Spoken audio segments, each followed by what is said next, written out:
اللہ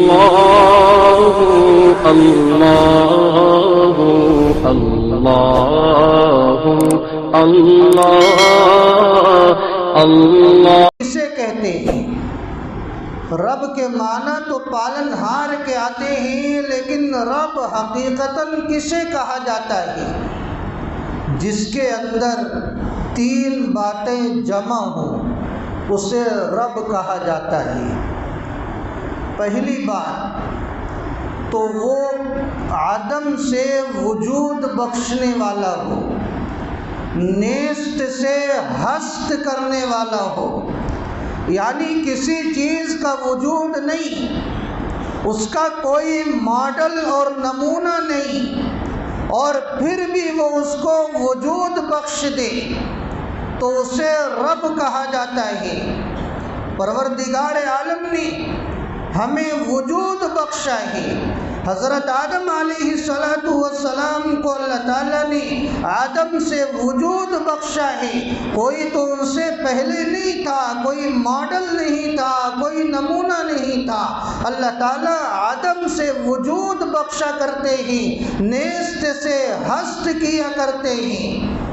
یہ زمین و آسمان کو، سورج اور چاند کو، سیاروں کو، سمندروں کو اللہ نے وجود بخشا ہے۔ اس کا کوئی نمونہ، کوئی ماڈل اللہ کے سامنے نہیں تھا کہ جسے دیکھ کر اللہ نے بنا دیا۔ تو رب وہی ہوتا ہے۔ دوسری بات جو رب میں ہونی چاہیے وہ یہ ہوتی ہے کہ وہ رب جس چیز کو وجود بخشا ہے اس کے بقا کا سامان بھی پیدا کرنے والا ہو۔ اللہ تعالیٰ نے جن چیزوں کو وجود بخشا ہے ان کی بقا کا سامان بھی اللہ نے پیدا کیا ہے۔ اگر بقا کا سامان پیدا نہ کیا جائے تو وہ چیز وجود میں آنے کے بعد ختم ہو جائے گی۔ تو اللہ تعالیٰ نے پیدا کرنے کے بعد بقا کا سامان بھی پیدا کر دیا ہے تاکہ وہ چیز باقی رہنے والی ہو۔ انسان کی بقا کے لیے اللہ تعالیٰ نے خصوصیت کے ساتھ تین چیزوں کو پیدا کیا۔ جانور کو جب اللہ تعالیٰ پیدا کرتے ہیں اس کو دانت کے ساتھ بھیجتے ہیں اور وہ پیدا ہونے کے بعد گھاس وغیرہ چرنے لگتا ہے، لیکن انسان جو ہوتا ہے یہ بڑا کمزور ہوتا ہے، ناتواں ہوتا ہے، اس کے دانت فوراً نہیں رہا کرتے ہیں۔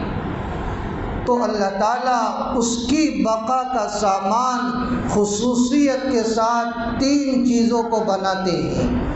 پہلی چیز، ماں کے سینے میں دودھ اتارتے ہیں، اور وہ ایسا دودھ ہوتا ہے جس کی طرف بچہ مائل ہوتا ہے، قدرتی اس کے اندر حلاوت ہوا کرتی ہے۔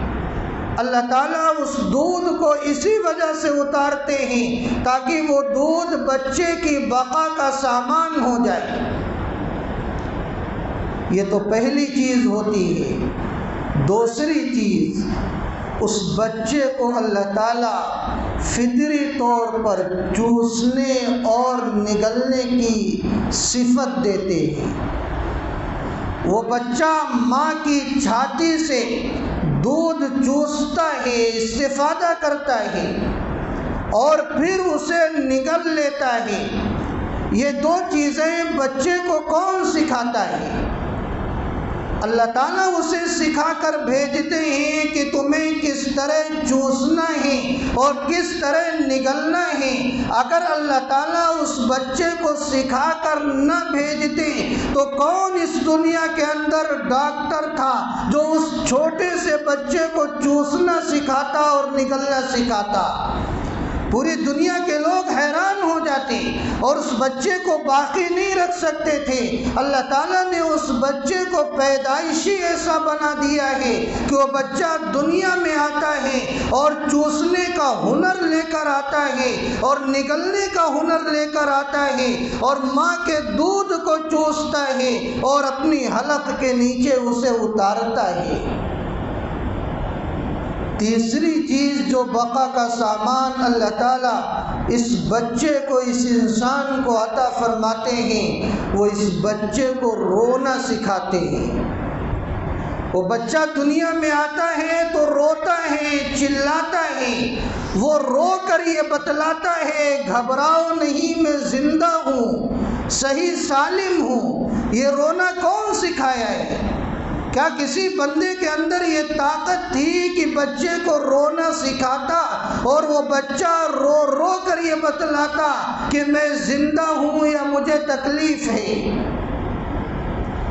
تو انٹرنیشنل زبان اللہ تعالیٰ اس بچے کو عطا کرتا ہے۔ وہ رو رو کر ساری چیزوں کو بتلایا کرتا ہے۔ جب اسے تکلیف ہوتی ہے وہ روتا ہے، ماں سمجھ جاتی ہے۔ ڈاکٹر کے پاس لے کر جب بچے کو جایا جاتا ہے، وہ ڈاکٹر جب درد کی جگہ پر اپنے ہاتھ کو رکھتا ہے تو بچہ اور زیادہ چلانے لگتا ہے۔ وہ بچہ اپنے معافی زمین کو رو کر ادا کرتا ہے۔ اور یہ دنیا کے لوگ سمجھ جایا کرتے ہیں کہ بچے کو پرابلم کیا ہے۔ یہ رونا کس نے سکھایا؟ یہ اللہ نے سکھایا ہے۔ بقا کا سامان اللہ نے عطا کیا ہے۔ اور پھر دھیرے دھیرے وہ بچہ بڑا ہوتا ہے، اسے دانت آتا ہے اور اپنی ضروریات کو پوری کرتا ہے۔ وقت بہت تیزی کے ساتھ مکمل ہو گیا تو انسان کی بقا کا جو تیسرا سامان ہے وہ بھی میں نے آپ کی خدمت میں پیش کیا۔ ربوبیت کے معنی پیش کیا۔ دو معنی میں نے بتلائے، تیسرے معنی وہ سمجھ لیں اور بات مکمل ہو جائے۔ رب وہ ہوتا ہے جو مخلوق کو پیدا بھی کرتا ہے، اس کی بقا کا سامان بھی مہیا کرتا ہے اور بتدریج اسے منزل کی طرف بڑھاتا ہے اور منزل تک پہنچاتا ہے۔ اللہ تعالیٰ چاہتے تو یک بارگی زمین و آسمان کو پیدا کر دیتے، لیکن 6 ادوار میں اللہ نے پیدا کیا ہے۔ اللہ تعالیٰ چاہتے تو ماں کے پیٹ میں جب بچہ قرار پاتا ہے جتنا 9 مہینے میں بڑا ہوتا ہے، اللہ تعالیٰ کو یہ قدرت تھی ایک بارگی اتنا بڑا کر دیتے، لیکن نہیں، رب وہ ہوتا ہے جو بتدریج دھیرے دھیرے منزل تک پہنچاتا ہے۔ ہم دیکھتے ہیں درخت ہوتا ہے، دھیرے دھیرے بڑا ہوتا ہے اور ایک منزل پر اس طرح پہنچ جاتا ہے کہ اس کی حد مکمل ہو جاتی ہے اور پھر اس سے زیادہ وہ بڑھا نہیں کرتا ہے۔